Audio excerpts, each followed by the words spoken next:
Hello, and welcome to the first five. And as you saw, we're looking at Mad Max Fury Road today, which is interesting for me. I've only watched this movie once before this, and I remember being just a little let down. But I was younger, dumber, you know. So I was very interested to take a look at this. And today we're also going to be doing a slightly different format. Instead of me kind of giving a play-by-play about what's going on, we're just going to watch the first scene together. I'm going to pause when I want to make a statement instead of watching it all and then making the statements, just so you can be looking at or just freshly hearing, I believe, promises made and whether they are lived up to or not in the rest of the movie. And we are getting in there. It was hard to know who was more crazy. So, I know, right off the bat, but this is gorgeous cinematography. Promise made, and just the way the whole shot is framed with the car and him standing isolated with his few belongings kind of just spewed out there a little bit.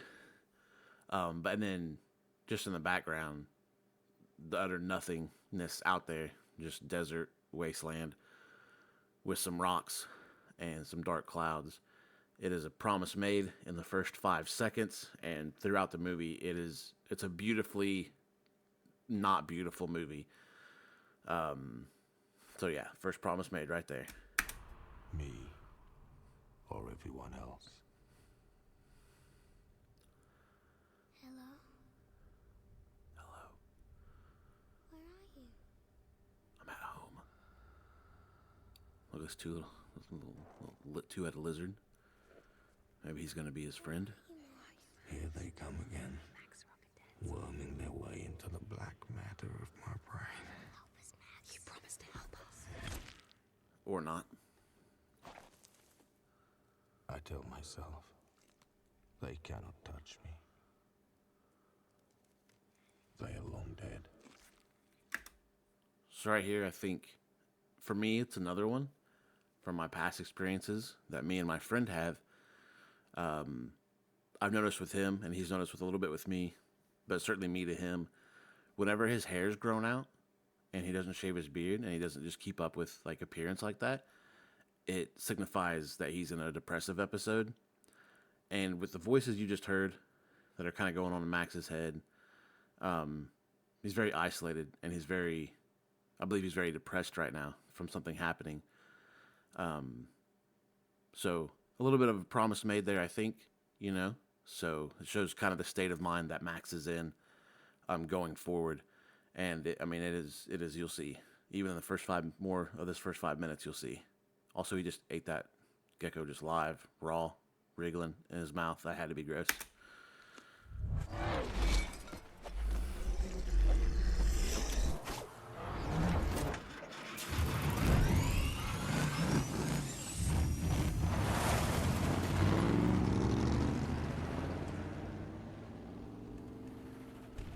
Just left us behind. It's hot out here.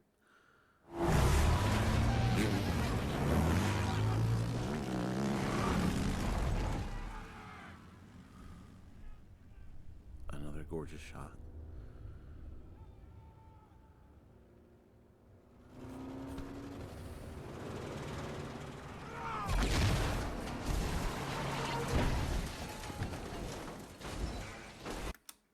So with that car wreck right there and the subsequent chase, wrong wordage, the chase that happened before it, I believe that is actually a promise made as well, because it shows that we're a minute and 33 in, and there's already been, even though it was small, there was a car chase. So I would say that if there's a chase in the first 90 seconds, there's probably going to be more chases, and there certainly are a lot of car chases in this movie, which aren't my favorite in movies. They don't usually get me excited. This movie, they do. We'll cover more on that later, though. And also, I think with the car crash, that's his car. You know, it's Max's car. That this isn't going to be the Max show. It's not just going to be him in his car kicking everybody's ass. I mean, his car gets destroyed in 90 seconds.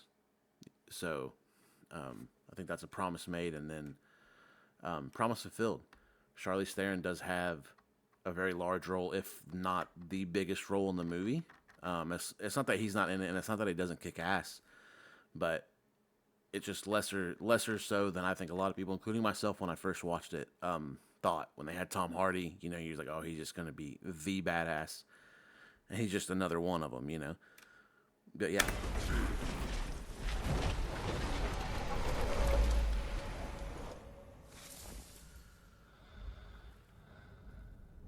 I am the one who runs from both the living and the dead. I like that line. Hunted by scavengers. Haunted by those I could not protect. Also, tell me this doesn't look like Riddick in the second movie on that ice planet. You look straight up like Riddick. So I exist in this wasteland. Oh my gosh, is that A another man good shot? reduced to a single instinct. Survive. We like Inception bombs around here if you don't leave.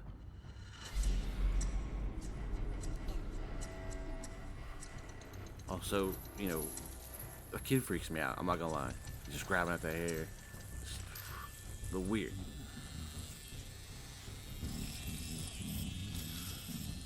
And I'm tattooless.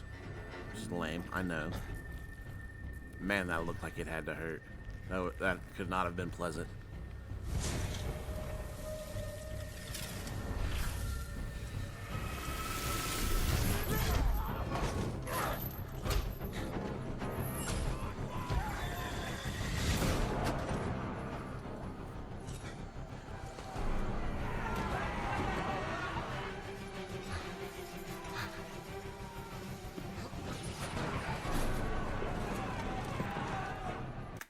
So I couldn't stop and say this at the end, but there's a few other things I want to say at the end of the 5 minutes. But we're now 3.25 minutes in, and we have another chase scene.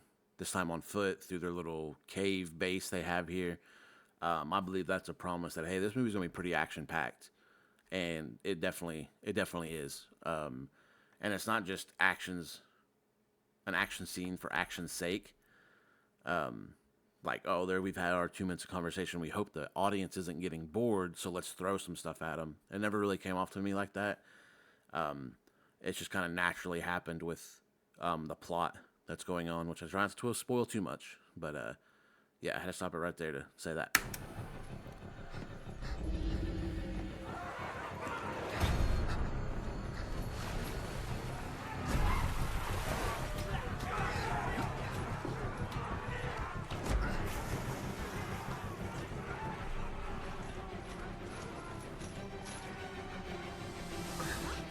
Max, is that you?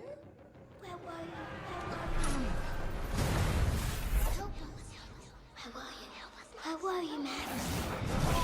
So he's definitely not right in the mind.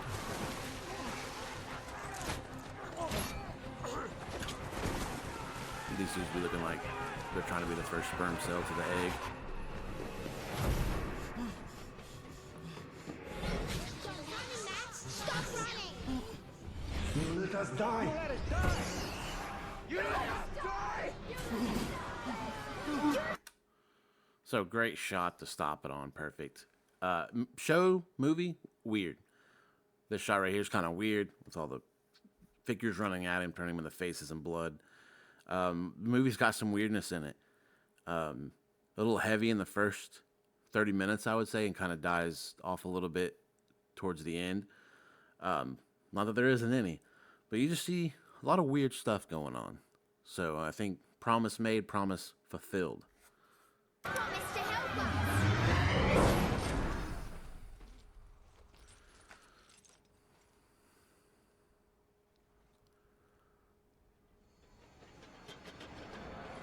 Some more great shots, in my opinion.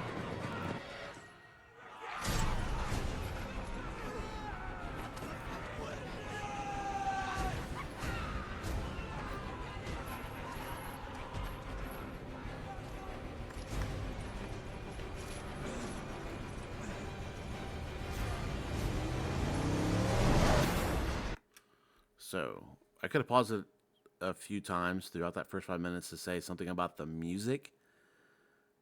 It's so good. Like there at the end. I mean, let's just listen to this again. See if I can get a good timing on it.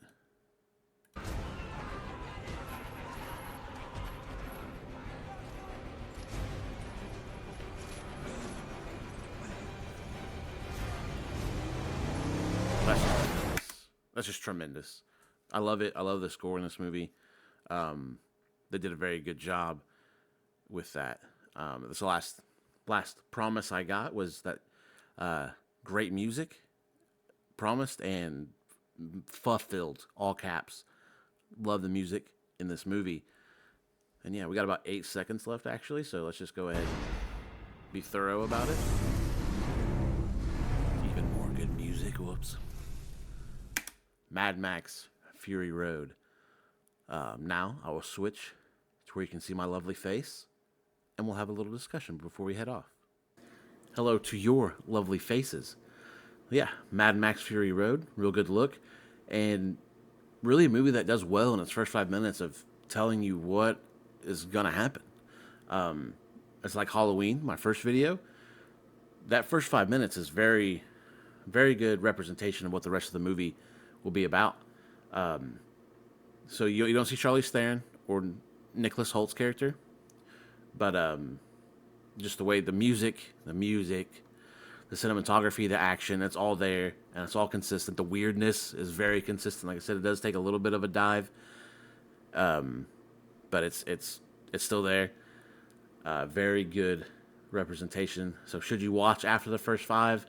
If you even like that a little bit, absolutely keep watching. But if that first 5 minutes you're like, and then Mad Max isn't the main character, but he is, but he isn't, I still would give it a try. Man, it was so good. It surpassed my initial being like, when a comment came through, was like, hey, check this out.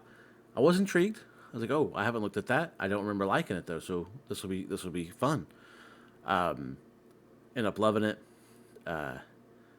And that comment was by a friend, and he said that he remembers watching the movie and thinking about only 5 minutes had passed. He checked his watch, and almost 30 minutes had passed. And that was a fantastic thing to be able to say, So, when you're at work and it's 9, and then you work for 4 hours and it's 9:27, that's the opposite feeling, So, and it keeps going. It's a fast movie, but it's not fast for fast sake. And I still think it's almost 2 hours, if not over 2 hours. Can't remember the runtime on it. My bad. But I think I pretty much, got it covered. Check it out. I watched it on Hulu. Yeah, Hulu had it. So if you have Hulu, man, give it a shot. If you didn't like it when you watched it 6 years ago, 7 years ago when it came out, heavily Oscar nominated. I think there was 8, and it was robbed of 1. Should have had something for audio design. It's audio, like, there's a dude in a chase, well, several chase scenes, really. He's got a double-necked guitar. He's about, like, 2 stories high with, like, a, wall of speakers behind him, and he's just riffing as they're giving chase to Mad Max and Charlize Theron's character, Firoja. Yeah, hopefully I pronounced that right. It's just great. If you stuck around to the end of the video here, thank you so much. Liking the video is the easiest, simplest way to support the channel. Gets that algorithm going. If you want to leave a comment, you can say, hey, it'd be cool if you check this movie out. I got this movie from a comment. Or if you want to comment and be like, hey, dude, you're a silly freaking goober. Why are you just looking at the first 5 minutes? Because everybody looks at the whole movie here. I might do that later, but I'm not doing it right now because the first 5 minutes is like a science project, right? So, but I would appreciate the comment still. We can have a little chat about it maybe. Also, a little cameo from this amazing Mountain Dew box right there. Citrus cherry. But I'm rambling. Thank you for sticking around.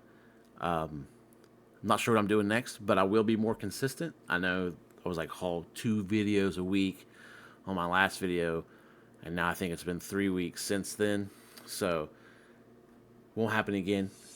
I have a couple projects that I want to do, and then if any more comments roll through, we'll add those. Just got to get them done, you know. But anyways, y'all have a good rest of your day, and I'll see you next time.